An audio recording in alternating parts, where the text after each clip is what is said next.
สวัสดีพี่น้องมื้อนี้สิมาอัปเดตคลิปวิดีโอลง YouTube อีกพี่น้องกาสิมีเสียงเพลงพี่น้องเนาะผ่อนคลายบรรยากาศตอนเที่ยงขึ้นพักผ่อนจากนาให้นาหน้าพี่น้องขึ้นมาจากเกี่ยวเขาแล้วก็สิมาลองเพลงจักหวาดนะพี่น้องเนาะถ้าเพื่อนๆท่านใดเห็นช่องเห็นคลิปเด้งขึ้นไปหน้าฟีดหน้าเพจหน้าโทรศัพท์ก็ตามก็ได้ก็แชร์ให้ในเด้อพี่น้องเนาะชีมาลองเพลงหนึ่งพี่น้องเป็นเพลง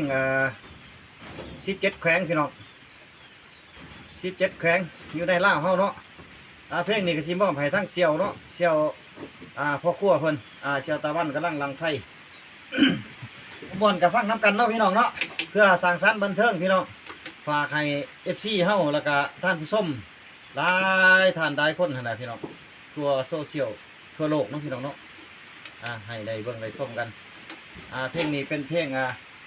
ส้มเซยสาวลาวพี่น้องสิมาลองให้ฟังนะพี่น้องเนาะติดตามกันพี่น้อง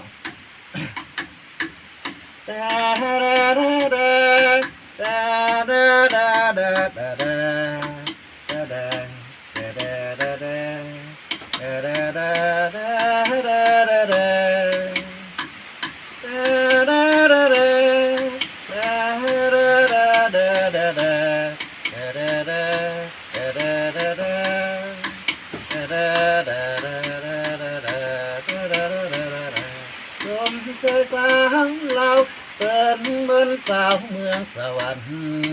คนโจผู้สาวหัวพันคนยิ้มบานสาวงามปากเซสาวใสบุรีคนดีน้องมีเสน่ห์สาวเวียงจันทน์น่าฮักอีดีอ่อนซ่อนเดผู้สาวเสกองสาวจำปาสักนางงามเอาคักแทลาสาวหลวงนำทาขวัญตาจนให้หน้าชมแกงหลวงพระบางน้องนางก็ไม่เป็นรองตึกตาเมื่อยามยังจ้องนวลน้องสาวอุลมใสเป็นบุญพลาได้มาแขวงใส่สมบูรณ์คือตาสวยแท้แม่คุณงามละมุนสาวบอดีคำใสสาวพงสาลีโสพีสุดตึงใจซึ่งสมความงามสามใบคนไข่สาวสารวันผู้สาวคำมวนเนื้อนวลส่วนให้ผู้จาอัตตปือคนงามบ้านป่าคนสวยกันดาลโสภาลาวันผู้จบเมืองพระน้องลาสาวนครเวียงจันทน์มาเยือนถึงถิ่นสวรรค์อยากผูกสัมพันธ์หาแพงสาวลาว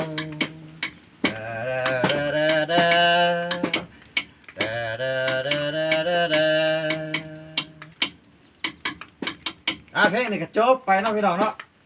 เพลงนี้ก็พาใครทุกคนนะพี่น้องที่เข้าไปเบิ่ง YouTube เนาะอยู่ในโลกโซเชียลเนาะพี่น้องเห็นคลิปนี้เดียวก็ขอแรงจิตแรงใจขอแรงกำลังใจพี่น้องเนาะจากเพื่อนๆ FC และท่านผู้ชมทุกท่านทุกคนเนาะขอกดไลค์กดแชร์กดหัวใจกดกระดิ่งพี่น้องกดติดตามเนาะเพื่อว่าพลาดคลิปใหม่ๆคอนเทนต์ใหม่ๆพี่น้องมีสาระและบ่มีสาระเนาะอีกอย่างก็ซอยเป็นกำลังใจให้กันพี่น้องYouTube เปิดลาวเฮาเนาะช่องนี้ก็เป็นช่องที่เปิดสร้างได้มาผ่านโดยสมบูรณ์เด้อพี่น้องเด้อมีหยังก็ขอกำลังใจจากเพื่อนนั่นแหละทุกท่านทุกคนพี่น้องเพื่อเป็นเศรษฐกิจและเป็นธุรกิจอันใดน้อยอยู่ในชุมชนของเฮาพี่น้องสุดท้ายถ้ำกับแมนอยู่บ้านน้ำตางพี่น้องเมืองปากซองแกงจำปาสักพี่น้องเนาะคลิปนี้ก็มีเท่านี้พี่น้องมาฝากมาต่อเนาะเจอกันใหม่ในคลิปหน้าพี่น้องในคอนเทนต์หน้าเนาะถ้าผู้ใดชอบผู้ใดมักก็กดไลค์กดแชร์กดติดตามให้เพื่อได้พี่น้องถ้าผู้ใดบ่มักเนาะก็กด